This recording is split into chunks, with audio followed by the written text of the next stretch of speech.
Hello everyone and welcome back to English Snap Lab. Today, we are climbing high above the canopy of the forest to tell the legendary story of Rapunzel. Everyone thinks Rapunzel was a princess. But what if she was the villain all along, trapped in a tower for 18 years? Mother Gothel said it was for her safety. But Rapunzel was learning. Every single day. They locked me up. So I learned to lock others down. They called me Lost Princess. I call myself Queen of the Tower. Her golden hair wasn't a blessing. It was a weapon. Travelers didn't rescue her. They disappeared. Their screams, just echoes in the tower. Isolation breeds power. And power. This is our longest session yet, and for a good reason. This story is a literal 3D map of the English language. Because Rapunzel lives in a vertical world, we are going to master prepositions of place, where things stay, and prepositions of movement, where things go.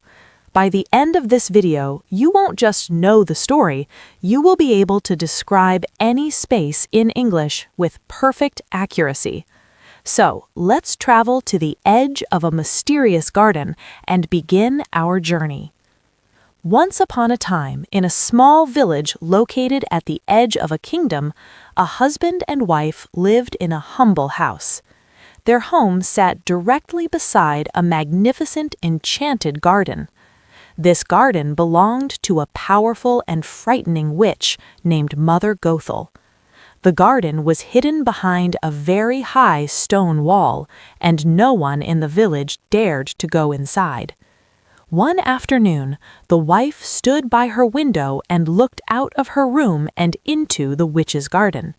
She saw a bed of fresh, green rampion. She craved it so badly that she began to cry. To save her, the husband climbed over the wall under the cover of night. He dropped down into the garden, grabbed a handful of rampion, and climbed back into his own yard. But the second time, the witch was waiting among the shadows of the plants. "You stole from my garden!" she screamed. "You can have the rampion, but in exchange you must give me your first child." When a baby girl was born, the witch took her away. She named her Rapunzel. When the girl turned 12, the witch locked her inside a massive stone tower. The tower stood at the very center of a dense and shadowy forest. It was a strange building. It had no doors and no stairs. There was only one tiny window located at the very top.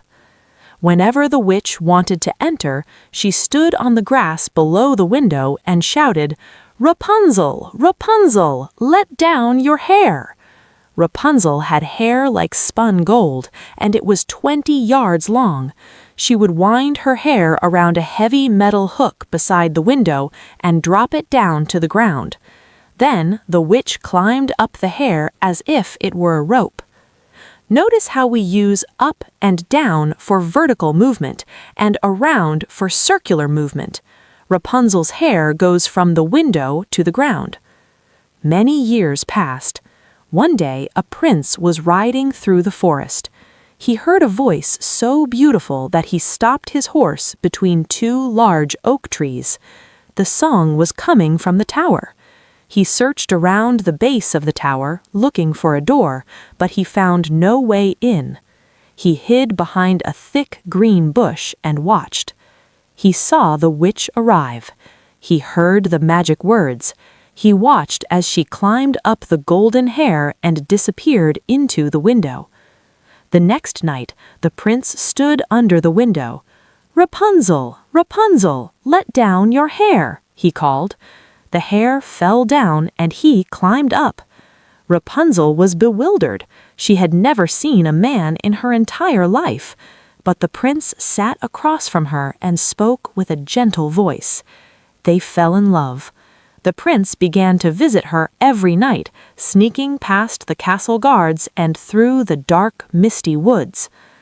"I cannot jump out of the window," Rapunzel said, "but if you bring me silk every night, I will weave a ladder. Then I can climb down and ride away on your horse."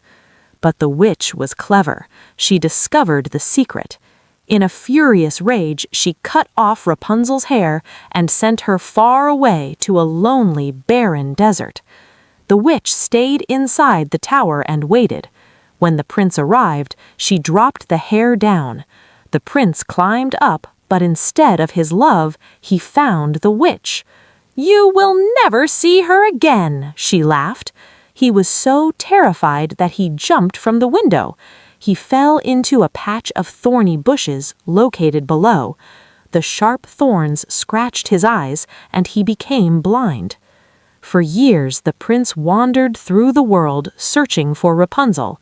He walked over high mountains and through deep valleys, until finally he reached a quiet desert. He heard a familiar melodic song. He ran towards the sound. He found Rapunzel. Her tears fell onto his eyes, and at that exact moment, he could see again. He took her back to his kingdom, and they lived happily ever after within the golden walls of his palace. What an incredible journey of movement, height, and space. Before we go, let's look at what we actually practiced in this mega session. Prepositions of place, the stationary points. Beside, or next to, the house was beside the garden. Among, the witch stood among the plants. Between, the prince stopped between the trees. Within, they lived within the palace. Prepositions of movement, the action paths. Over, climbing over the wall. Through, riding through the forest or wandering through the world. Into, or out of, looking into the garden or jumping out of the window. Towards, moving towards a sound. Onto, tears falling onto his eyes. Atmospheric vocabulary, we used words like dense, furious, thorns, barren, and bewildered. Thank you for practicing your English at English Snap Lab. Tell me in the comments, if you were stuck in a tower, what is the first thing you would want someone to bring to you? Use at least 2 prepositions. I can't wait to see your creative sentences. Don't forget to like, subscribe, and share this long-form lesson with your friends. Until next time, stay focused and keep practicing. Bye for now.